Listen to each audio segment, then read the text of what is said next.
Assalamualaikum warahmatullahi wabarakatuh. Selamat malam pemirsa. Live Virtual News kembali hadir untuk memperbarui informasi Anda. Bersama saya, Kiswa Ruslia. Partai Demokrat dan Kepala Staf Kepresidenan Muldoko menjadi perbincangan hangat di awal pekan ini. Bermula dari pernyataan yang dikeluarkan oleh AHY terkait adanya upaya kudeta yang dilakukan di partainya. Untuk menjawab itu kita sudah menghadirkan narasumber, namun sebelum itu kita lihat dulu video berikut ini.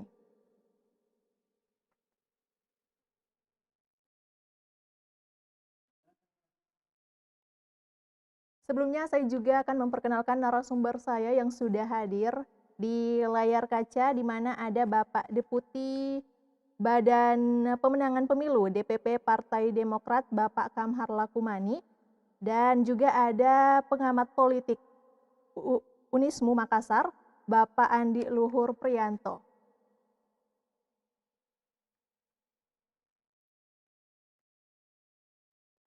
Dan kembali saya akan menyampaikan bahwa sebelum kita berbincang-bincang mengenai isu kudeta di Partai Demokrat, kita lihat dulu video berikut ini.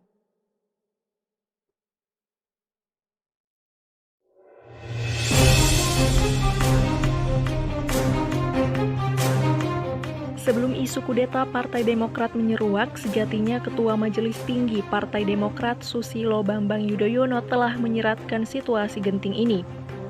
Tak ada yang menyangka ternyata cuitan SBY di akun Twitter pribadinya pada Minggu malam 31 Januari kemarin mengarah pada gonjang-ganjing di tubuh partai yang didirikan.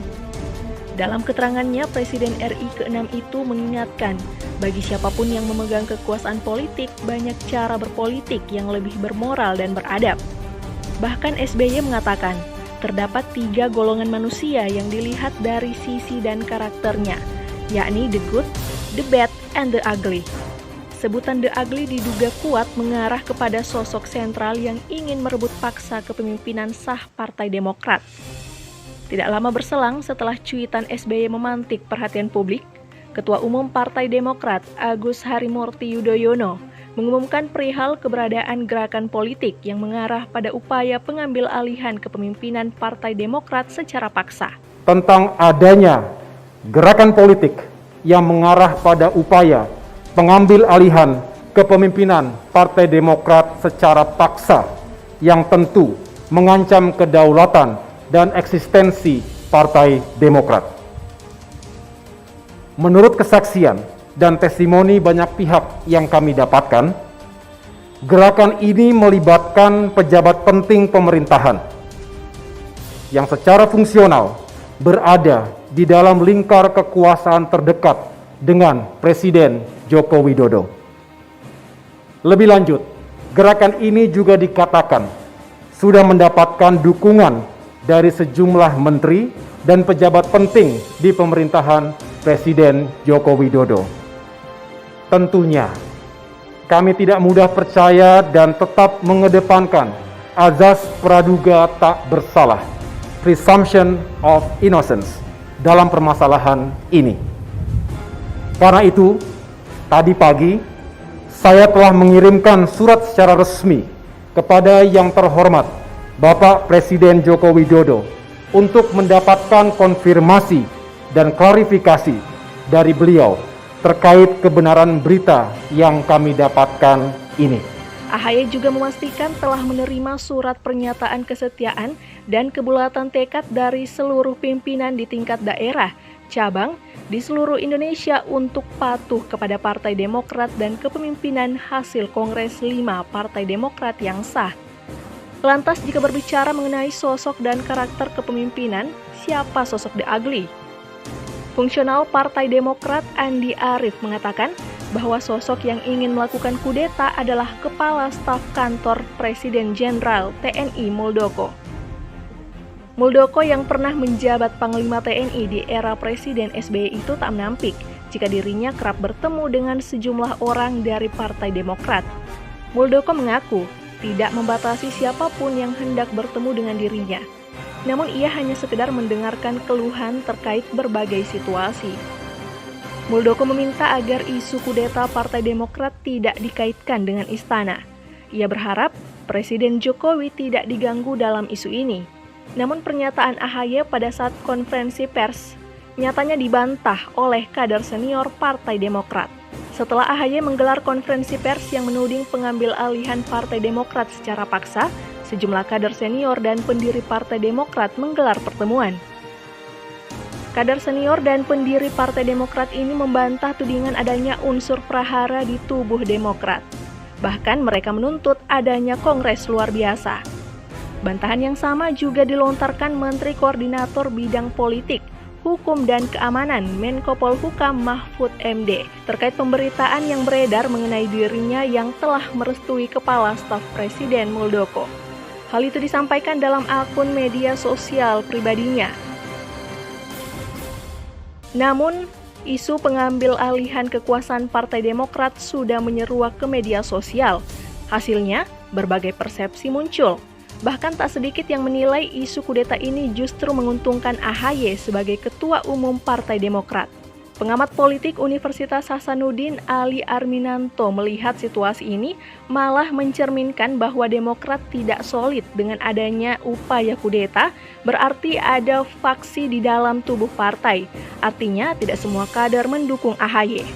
Ali Arminanto menilai adanya faksi-faksi dalam tubuh partai biasanya akan berpengaruh sampai ke bawah dan tentu mempengaruhi kinerja institusionalisasi apabila terus berlanjut.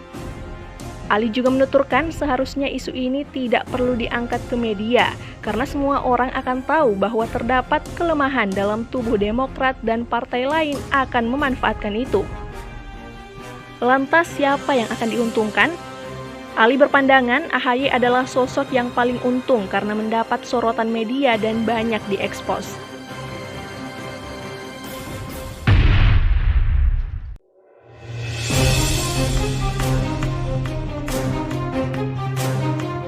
Sebelum isu kudeta Partai Demokrat menyeruak, sejatinya Ketua Pemirsa, seperti janji saya sebelumnya bahwa kita akan menghadirkan dua narasumber dan kembali saya ingin menyapa dua narasumber saya di mana ada Bapak Deputi Badan Pemenangan Pemilu DPP Partai Demokrat Bapak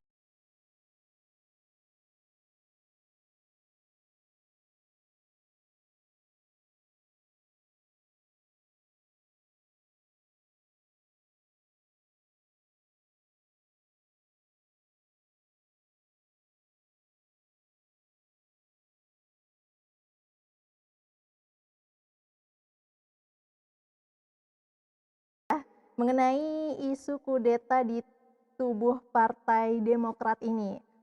Pak, mungkin saya ingin ke Pak Kamhar ya, ini mengenai isu kudeta di tubuh Partai Demokrat. Sebenarnya kapan sih Pak informasi ini, isu ini mencuat? Dan awalnya sumbernya ini dari mana Pak? Iya.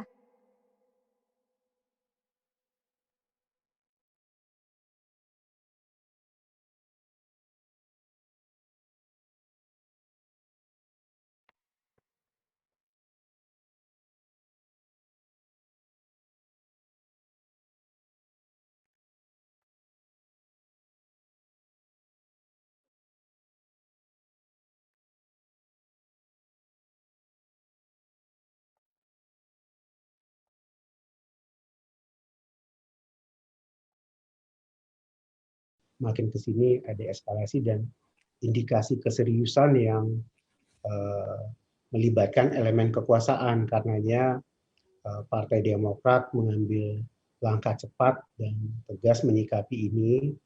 Karena kita juga ketahui bersama ada banyak pengalaman sebelum-sebelumnya ketika ada elemen kekuasaan yang turut serta melakukan operasi pada organisasi-organisasi politik, mengambil alihan ataupun pembelahan organisasi partai politik itu terjadi dan karenanya Partai Demokrat mengantisipasi jangan sampai kita mengambil langkah cegah dan tangkal secepatnya untuk tidak sampai terjadi yang sudah yang berlaku di organisasi politik atau di partai politik yang lain, seperti yang terakhir pada masa-masa fase pilkada di 2020 kemarin itu terjadi pada Partai Berkarya. Partai Demokrat tidak ingin lengah atau menggampangkan persoalan, karenanya kita merespon ini secara serius karena ada variabel elemen kekuasaan. Jadi bukan hanya sekedar kalau ada pihak yang mencoba membangun persepsi bahwa ini dinamika internal Partai Demokrat, sesungguhnya tidak sesederhana itu. Dan di internal Partai Demokrat sendiri sama sekali tidak ada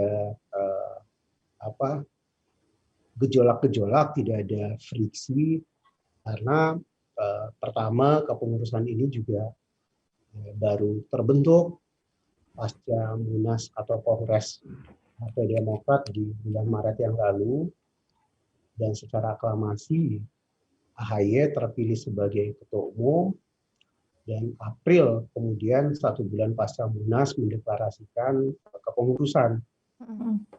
Dalam kurun waktu yang masih kurang dari setahun kepengurusan ini, Partai Demokrat sibuk dengan berbagai agenda-agenda kepartaian yang oleh Ketua Umum, oleh Mas AHY memimpin langsung karena baru terpilih, sudah masuk masa pandemi yang menjadi keprihatinan tidak hanya orang Jakarta, tidak hanya orang Indonesia, tapi satu dunia, satu planet bumi mengalami masalah ini, dan ini adalah persoalan baru tentunya bagi generasi kita semua yang ada saat ini berhadapan dengan pandemi, dan ini imbasnya hampir ke semua sektor. Karenanya Mas Ketum dengan visi dan leadership-nya mendorong untuk melakukan gerakan-gerakan atau gebrakan untuk misalnya pada tahap pertama gerakan perang semesta Partai Demokrat melawan COVID-19,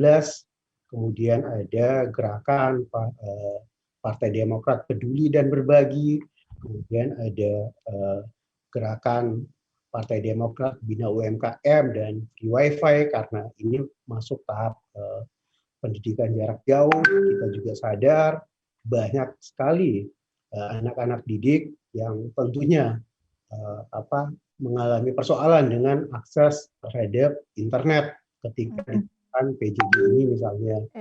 Partai Demokrat membaca itu karenanya lebih concern melakukan itu, dan seterusnya masuk tahap pilkada dan seterusnya. Jadi itu gambaran singkat kurang dari setahun kepemimpinan Partai Demokrat di bawah komando Mas AHY. Dan Pak Kamar, ini kan kita tahu bahwa isu ini sudah menjadi perbincangan terakhir dalam pekan terakhir ini. Nah, apakah sudah respon dari SBY sendiri sejauh ini seperti apa, Pak?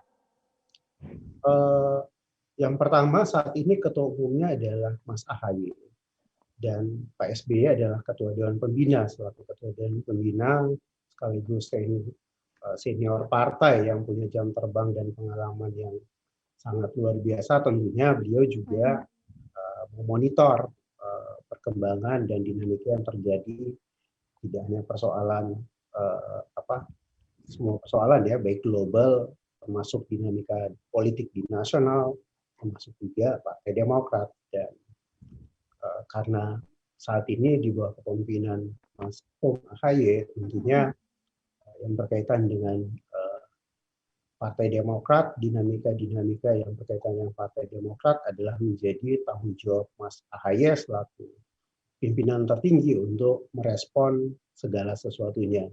Tentunya kalau misalnya berkonsultasi dan sebagainya adalah sesuatu yang niscaya ya.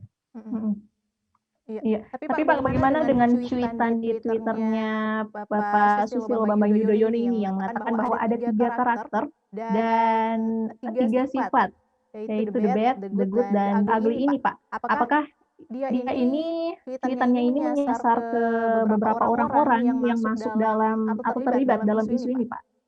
Saya kira itu konten Twitter itu kan normatif ya, bahwa ada 3 kategori itu secara umum ya, seperti itulah gambaran terhadap karakter dari aktor-aktor, tidak hanya di dunia politik, di dunia sosial dan di dunia-dunia atau dimensi lainnya juga seperti itu pembagiannya. Ada yang baik, ada yang kurang baik, ada yang agak nakal dan sebagainya kan. Ya itu sesuatu yang saya pikir itu adalah itu kategorisasi yang sangat umum. Berarti ini bukan berarti menyudutkan ya Pak ya, lebih meluas begitu secara global.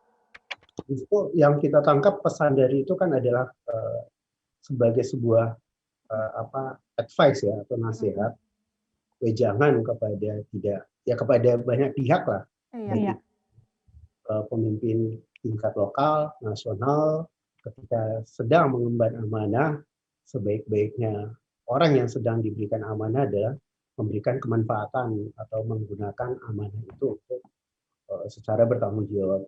Substansinya saya rasa itu. Iya. Dan mungkin Pak, setelah adanya isu ini bisa diinformasikan juga bagaimana sih kondisi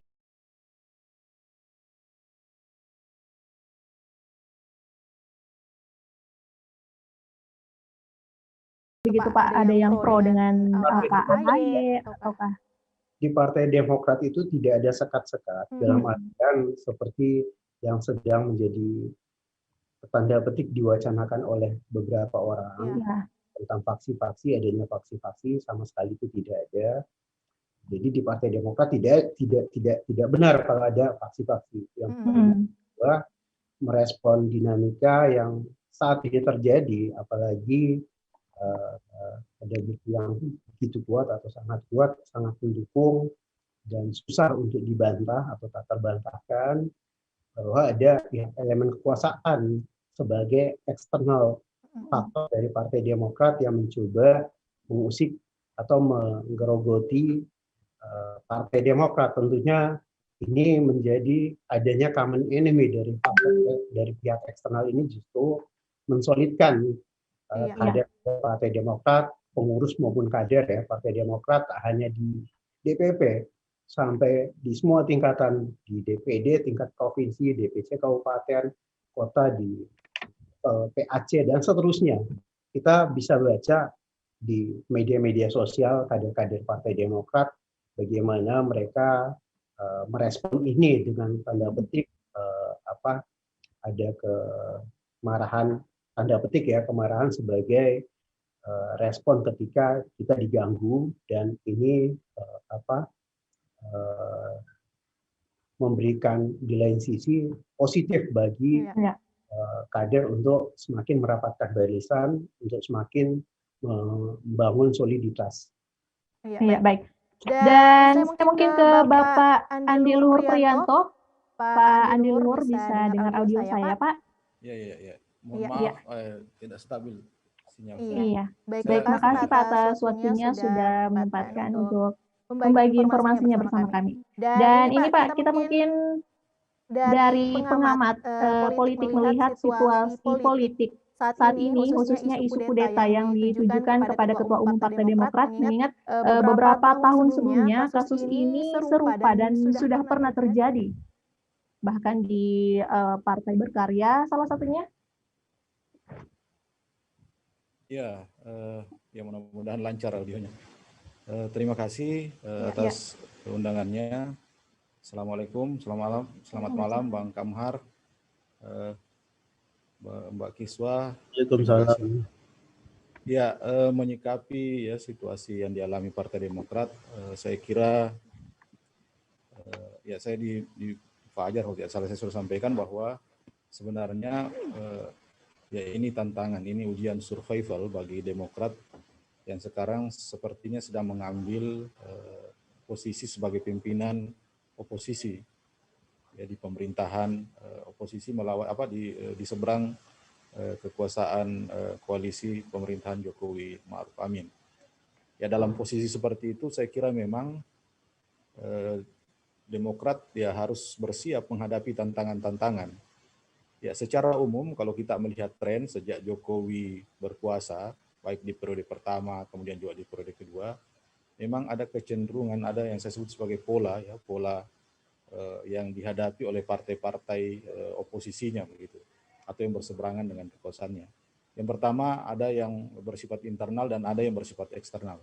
Kalau yang eksternal mungkin dihadapkan pada kasus-kasus korupsi, terutama pada elit strategis partai. Dan saya kira juga akan mempengaruhi posisi partai dan popularitas dan bahkan elektabilitas partai yang bersangkutan. Tetapi tren yang dominan memang itu membuat partai mengalami dinamika internal. Partai-partai yang tidak ikut pada kekuasaan koalisi itu akan menghadapi tantangan-tantangan internal, terutama potensi untuk terjadinya dualisme atau kepengurusan ganda karena problem-problem administratif yang tentu memungkinkan intervensi negara dan kekuasaan di sana. Saya kira kita sudah dari pengalaman sebelumnya, Golkar, kemudian juga P3 itu mengalami dualisme dan bisa dipastikan ada peran kekuasaan di sana dan membuat partai itu kemudian meskipun pada akhirnya bisa melakukan rekonsiliasi kembali, tapi faktanya ya dia sempat mengalami situasi dualisme. Ya, Demokrat saya kira memang Demokrat sebagai partai ini memang Demokrat juga menurut saya posisinya kalau di beberapa konsep-konsep kelembagaan atau partai sistem institutionalized itu memang derajat pelembagaannya masih lemah gitu. Partai Demokrat ini mirip partai personal gitu. Ada tokoh SBY yang sangat powerful yang kemudian diwariskan kepada AHY. Ini memang tantangan untuk pelembagaan partai-partai yang berbasis ketokohan dan figur seperti ini. Tapi kan Demokrat tidak sendiri. Hampir semua partai besar juga mengalami situasi personalisasi. PDIP, Gerindra misalnya. Mungkin kecuali Golkar karena tidak ada figur sentral di sana. Nah, yang dihadapi Demokrat sekarang saya kira dalam isu-isu kudeta, saya kira ini bagian dari ujian soliditas saja menurut saya. Menurut saya memang juga ada blunder administratif ya yang dilakukan kepengurusan sebelum pelaksanaan Munas ya kemarin atau Kongres kemarin, dan saya kira itu bisa diselesaikan sebenarnya, tetapi ya Demokrat juga kan selalu juga ada kelompok-kelompok dari kelompok founding fathers ya di luar yang ikut pada SBY yang selalu memang mengambil posisi oposisi terhadap kepengurusan Partai Demokrat, dan saya kira dalam posisi sekarang kelompok-kelompok itu mulai mendekat ke kekuasaan ya, dan bagi ya orang yang berada di kekuasaan Jokowi Ma'ruf Amin sekarang tentu ini peluang ya, terutama dalam konteks menyongsong kontestasi Pilpres 2024 misalnya. Jadi Partai Demokrat memang sangat kayak seksi begitu untuk digunakan, terutama karena dia menjadi pemimpin oposisi di sana. Dan itu yang membuat banyak isu-isu dan memungkinkan pihak-pihak eksternal, ditambah lagi pihak-pihak internal yang kecewa dengan atau tidak terakomodasi dalam kepengurusan sekarang, ya mereka menemukan momentum untuk menyatukan kekuatan seperti itu. Iya. Dan tadi kan Bapak Luhur ini sempat mengatakan bahwa Partai Demokrat ini cukup seksi lah ya untuk ditunggangi. Apakah ini ada kaitannya Pak dari kacamata pengamat sendiri melihat bahwa adakah kaitannya isu ini dengan Pilpres 2024? Ya, tentulah politik itu kan ada yang bersifat taktis ya, ada yang strategis jangka panjang ya. Secara taktis atau yang mungkin dalam yang kepentingan jangka pendek, tentu bagian dari upaya ya kekuasaan, bagian dari upaya koalisi pemerintahan untuk ya katakanlah membuat pengendalian politik, termasuk karena Demokrat ini kan yang paling kekuatan yang paling kuat di luar oposisi setelah Gerindra bergabung ke koalisi. Iya. Untuk jangka panjang tentu saja kalau Demokrat berhasil di intervensi, berhasil diinternalisasi oleh kekuasaan ya sangat mungkin digunakan oleh para aventurir ya, para oportunis ya dari kelompok di istana sekarang untuk menjadi kendaraan mereka untuk tampil untuk running di Pilpres 2024. Dan itu dalam politik sesuatu yang wajar sebenarnya, ya, menurut saya.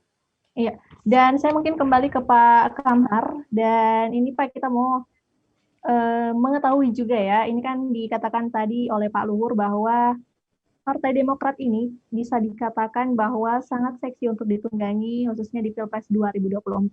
Nah, kalau misalnya Pak Kamhar sendiri melihat apa sih yang mencolok dari Partai Demokrat sehingga bisa banyak begitu Pak ditunggangi untuk Pilpres misalnya?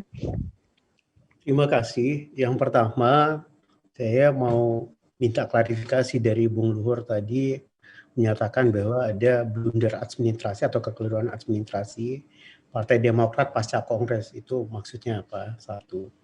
Kemudian Ya, boleh. dua, tadi sudah, walaupun akhirnya juga diklarifikasi bahwa ya, politik Indonesia saat ini memang masih faktor figur. Semua partai politik itu masih bergantung kepada figur dan figur sentral yang menjadi magnet politik dari partai-partai itu, kecuali Partai Golkar yang memang sudah sangat mapan, terbangun sudah puluhan tahun.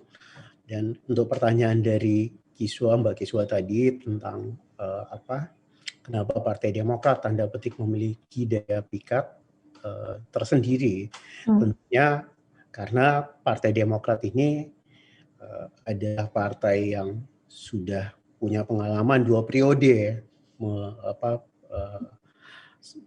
sebagai ruling party atau partai penguasa, dan punya pengalaman menang pemilu dan sebagainya, dan ada track record itu tentunya menjadi credit point tersendiri. Tidak semua partai bisa seperti itu, apalagi partai-partai yang lahir di era reformasi. Mungkin baru Partai Demokrat yang untuk partai-partai yang lahir di era reformasi. Kalau kita asumsikan bahwa PDI Perjuangan adalah PDI yang dulu memang sudah eksis sejak di era Orde Baru. Itu faktornya ya, dan tentu orang-orang yang punya ambisi politik, orientasi di 2024 nanti untuk kontestasi Pilpres, entah untuk dirinya atau untuk mempersiapkan gerbong yang akan menjadi kontestan pada Pilpres 2024, pasti butuh partai politik, karena secara konstitusional saluran untuk melahirkan kontestan atau baik sebagai capres cawapres adalah partai politik. Itu sesuai dengan konstitusi kita yang diatur di Undang-Undang Dasar. Itu kurang lebih. Ya, dan mungkin tadi juga Pak Kamhar ini meminta klarifikasi dari pernyataan dari Bapak Luhur, dan mungkin Bapak Luhur dipersilakan. Ya, yang saya maksud sebagai blunder administrasi adalah saya mengikuti perkembangan bahwa setelah Kongres, Munas, SK pengesahan SK kepengurusan Partai Demokrat itu kan tidak mulus ya. Saya tidak tahu apakah sekarang sudah keluar pengesahan. Nggak ada masalah. Sudah lama keluar. Jadi kepengurusan itu sudah lama. Kalau sudah lama berarti kepengurusan ada pengesahan Kemenkumham sudah lama, itu sejak bulan yang AHY ini. April. Sudah April itu. Kalau begitu sudah oke. Karena kami membaca bahwa ada tampaknya ada persoalan juga di sana, makanya tidak setelah Kongres atau Munas tidak ada masalah, semua berkaitan dengan administrasi. Kongres itu sudah selesai, dan sama sekali juga pasti kalau kita mengamati dengan cermat dalam perjalanannya, Partai Demokrat tidak pernah ada persinggungan langsung dengan penguasa ya. Dalam hal ini pemerintah. Kita tidak, kalau ada perbedaan pandangan politik di parlemen itu sebuah keniscayaan, karena memang posisi berdiri kita tegas.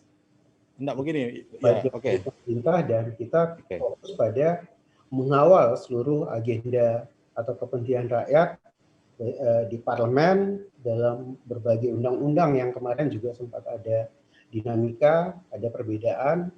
Partai Demokrat baik misalnya mulai dari undang-undang revisi undang-undang korupsi, kemudian undang-undang Omnibus Law Ciptaker, kemudian RUU haluan ideologi Pancasila, kita semua beda tuh ya, karena memang kita pandang banyak substansi yang terkandung dalam undang-undang itu yang lebih mencerminkan kepentingan penguasa dan cenderung mengabaikan apa yang menjadi aspirasi atau kepentingan rakyat. Itu substansinya ada di situ. Iya, dan untuk Oke. Dan kalau saya lanjutkan lagi. Jadi kalau ada kekecewaan misalnya tidak terakomodir dalam kepengurusan, itu sesuatu yang sifatnya menyeluruh, general, hampir semua organisasi, tidak hanya organisasi politik atau partai politik, bahkan di organisasi kemasyarakatan pun tidak selalu ketika terjadi suksesi pergantian kepemimpinan dan kepengurusan bisa mengakomodir seluruhnya, karena keterbatasan posisi dalam kepengurusan. Pasti ada yang jadi pengurus, ada yang tidak jadi pengurus, jadi anggota biasa saja misalnya. Itu umum, itu ada di mana-mana, dan itu bukan sesuatu yang mendasar untuk menjadi akar konflik sampai terjadi eskalasi kemudian misalnya seperti yang saat ini tengah menerpa Partai Demokrat. Kalau saat ini kan publik yang cerdas, yang mencermati dan seksama pasti tahu ini adalah sebuah operasi dari elemen kekuasaan yang menggandeng aktor-aktor tertentu, baik yang masih aktif sebagai kader Partai Demokrat maupun yang mantan-mantan kader Partai Demokrat, atau kader-kader yang tidak aktif dalam kepengurusan tetapi adalah kader, untuk mengambil alih kekuasaan yang sah atau kepemimpinan yang sah di Partai Demokrat saat ini dengan cara menggunakan pendekatan tanda petik kekuasaan dan uang untuk mencoba mempengaruhi para pemilik suara yang sah secara konstitusional berdasarkan ADRT untuk mendorong dilaksanakannya KLB. Tapi tentunya kader semua juga tahu bahwa ini sesuatu yang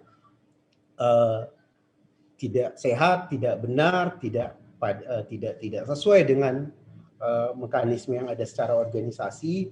Dan juga bagi kader Partai Demokrat, posisi saat ini ketika Demokrat ini kan dua pemilu terakhir 2014, 2019 trennya decline, menurun. 2004, 2009 kita naik. Maaf, dua pemilu terakhir trennya kita turun. Tentu kader tidak ingin tren penurunan ini terus-menerus terjadi secara berkelanjutan. Kita ingin cukup penurunan pada 2019 kemarin menjadi titik terbawah untuk rebound, ada titik balik, kenaikan kembali yang saat ini setelah dipimpin oleh Mas Ketum AHY yang tadi saya sampaikan belum genap setahun, sudah banyak gebrakan-gebrakan yang dilakukan, dan konsekuensi logisnya ada banyak capaian-capaian dari efektivitas gebrakan-gebrakan yang dilakukan itu. Indikatornya apa? Yang mengkonfirmasi bahwa banyak capaian. Pertama, Pilkada serentak 2020 kemarin, Partai Demokrat itu dari pengalaman yang sudah-sudah, yang ekuivalen dengan Pilkada serentak 2020, ada Pilkada 2015 yang lalu, untuk capaian kita lebih tinggi kemenangannya. Kita 48, sekian persen, dan dari kemenangan itu, lebih dari 50% atau 62%-nya adalah kader Partai Demokrat, baik sebagai calon bupati atau wakil bupati atau sebagai calon wakil gubernur. Itu yang terpilih adalah kader Partai Demokrat. Tentunya ini adalah kemenangan yang berkualitas, yang kami di Bapilu meyakini betul ini adalah salah satu pilar penting untuk sukses pemilu. Ada 3 pilar untuk sukses pemilu itu. Yang pertama di Pilkada, kemudian Pileg dan Pilpres. Tahapannya saat ini kita baru melewati Pilkada dan nanti akan ada Pilkada lagi ke depan, kemudian di 2024 ada Pileg dan Pilpres yang ini punya korelasi timbal balik yang akan saling menguatkan. Dan itu yang pertama. Yang kedua tadi yang saya sampaikan bahwa kader memahami betul kebutuhan objektif Partai Demokrat untuk bisa rebound atau titik balik tadi, untuk kembali mengalami kenaikan atau increase, adalah butuh figur-figur yang kuat, yang bisa mempersatukan, yang punya leadership, yang punya posisi tawar dan nilai jual yang tinggi, dan ya alhamdulillah saat ini Partai Demokrat memiliki pengetahuan dan pemahaman yang sama bahwa ini representasi atau ada pada figur AHY. Karenanya ya kita menyadari betul adalah kesyukuran juga bagi Partai Demokrat setelah sebelumnya ada faktor SBY, kemudian saat ini alhamdulillah ada faktor AHY yang juga bisa membangkitkan optimisme bagi segenap kader ini untuk membawa kebangkitan kembali bagi Partai Demokrat untuk rebound atau mengulang tren kenaikan. Itu ya. Iya. Dan tadi Bapak Kamhar ini mengatakan bahwa wajar jika pergantian pemimpin itu, tetapi Pak mungkin bisa diinformasikan sebenarnya syarat KLB ini seperti apa sih Pak? Persisnya di ADART saya kurang hafal redaksi persisnya ya, tetapi ada yang lazim di tiap-tiap organisasi umumnya bagi kita yang punya kecimpung di dunia organisasi itu biasanya 2/3 minimal pemilik suara, atau baik itu di tingkat provinsi atau kabupaten kota umumnya ya, itu mengajukan untuk diadakan KLB atau Munaslup, dan tidak ujuk-ujuk ketika ada seperti itu. Biasanya juga ada peristiwa yang melatar belakangi untuk direspon oleh elemen organisasi yang diatur dalam ADRT di tiap-tiap organisasi untuk kemudian merespon sampai pada posisi seperti itu. Iya, dan ini saya kembali ke Pak Luhur ini Pak.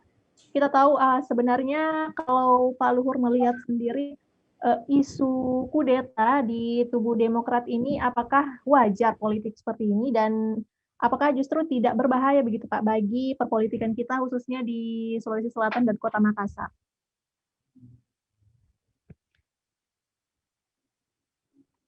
Pak Luhur? Sepertinya audio atau konektivitas kita terputus dengan Pak Luhur. Dan saya kembali ke Bapak Kamhar. Tadi Bapak mengatakan juga bahwa pergantian pemimpin ini menjadi hal yang wajar ya Pak setelah melewati beberapa syarat KLB. Dan juga kalau misalnya kita bicara kembali soal isu kudeta ini Pak, kan terdapat juga beberapa kader yang terlibat.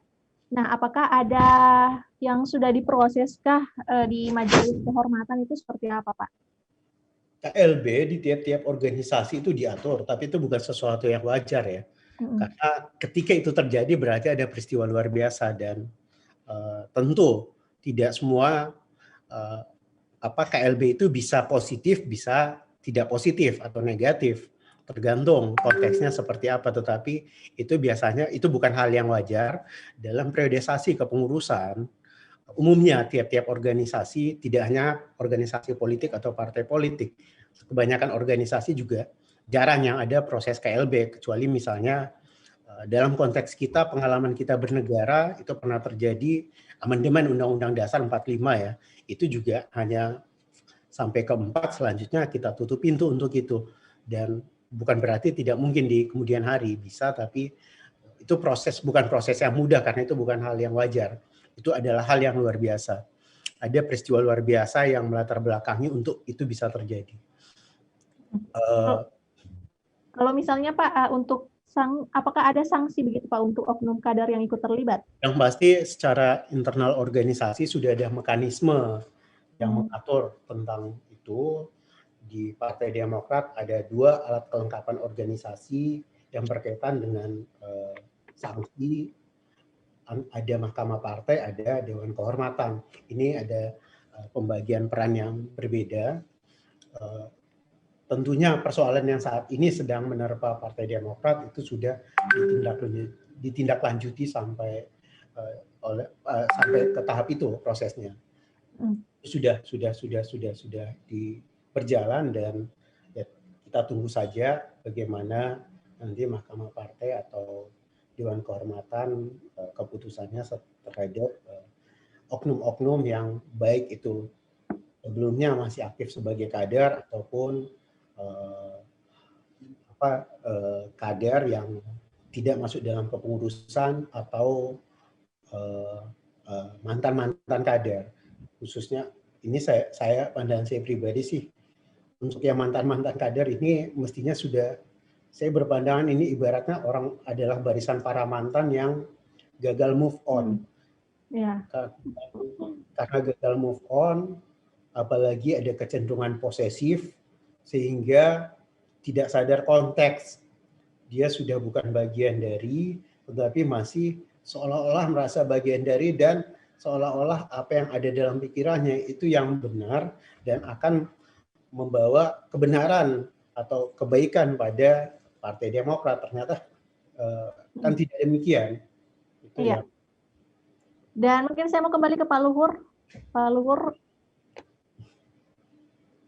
Luhur mendengar audio saya, Pak? Pak Luhur, sepertinya kita masih terputus ya, belum tersambung. Dan mungkin saya kembali ke Pak Kamhar kembali nih, Pak. Kita tahu juga ya bahwa isu ini juga cukup meluas, dan mulai dari Twitter, terus juga media sosial lainnya juga cukup trending dengan pembahasan seperti ini. Nah, kalau misalnya informasi yang kami dapatkan juga bahwa pihak DPP Demokrat sudah memberikan surat atau mengirim surat ke Pak Jokowi, apakah sudah ada balasan dari Pak Jokowi terkait surat itu, Pak? Setahu saya sampai saat ini belum ada balasan. Dan kalau pertanyaannya adalah kenapa melayangkan surat kepada Pak Jokowi, jawabannya adalah karena berdasarkan pendalaman yang dilakukan oleh DPP Partai Demokrat, menindaklanjuti laporan-laporan dari kader-kader yang dipanggil, dan saat dipanggil pun oleh kader maupun mantan kader ini juga tidak menyampaikan agenda yang sebenarnya, malah kader-kader itu merasa tertipu. Mereka diundang katanya untuk disupport program bantuan-bantuan di misalnya Kalimantan Selatan yang kemarin sedang diterpa bencana, karenanya diundang untuk itu. Setelah mereka tiba di Jakarta, disambut, disiapkan fasilitas, kemudian ada agenda konsolidasi, ternyata yang mereka dapati adalah oleh pengundang ini mereka coba didorong untuk mendukung proses KLB dan dipertemukan dengan Pak Muldoko. Dan informasi yang kami dapatkan bahwa Pak Muldoko sendiri juga menyatakan kesiapannya untuk mengambil alih kepemimpinan di Partai Demokrat, dan bahwa itu telah mendapatkan restu dari Pak Lurah, termasuk ini menjadi bagian dari agenda untuk kepentingan Pilpres di 2024. Itu kan sudah jadi pengetahuan publik saat ini karena sudah banyak informasi itu di berbagai media, baik itu cetak, online maupun televisi ya. Iya. Dan ini juga Pak mungkin beberapa kader ya yang mengeluh begitu Pak. Kita dapat informasinya bahwa ada yang mengeluh di mana di masa kepemimpinan AHY untuk di Demokrat sendiri, apakah memang ada iuran begitu Pak yang diberlakukan? Sebenarnya yang ngomong ada kader mengeluh itu kan kelompok barisan para mantan dan kaki tangannya. Itu yang dalam kesempatan jumpa pers atau penyampaian kepada media bahwa itu ada kan. Saya merespon juga beberapa kawan-kawan media yang menanyakan tentang itu. Saya tegaskan bahwa kemarin Partai Demokrat pada masa pilkada itu oleh Ketua Umum dibentuk Satgas Pilkada. Satgas Pilkada ini turun ke 32 provinsi yang terdapat pilkada. Yang tidak ada pilkada itu hanya 2 provinsi pada pilkada serentak 2020 kemarin. Hanya DKI Jakarta dan Aceh. Selebihnya itu semua Sumatera Utara sampai Papua itu terdapat pilkada, dan Satgas itu turun ke semua provinsi tadi.